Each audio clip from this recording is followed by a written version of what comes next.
五八，咱们今天吃牛奶白菜。等一等，等一等，别急嘛，别急嘛，绅士一点，拿出你的定力。五八说没有定力。哎呀，好，你坐那儿，妈妈给你掰。我再不控制一下，改成自助餐了。好吃啊，五八。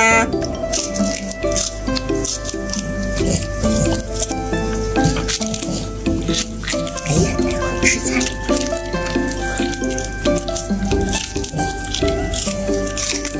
这点留着，下回给你做饭的时候用吧，好吧？嘿，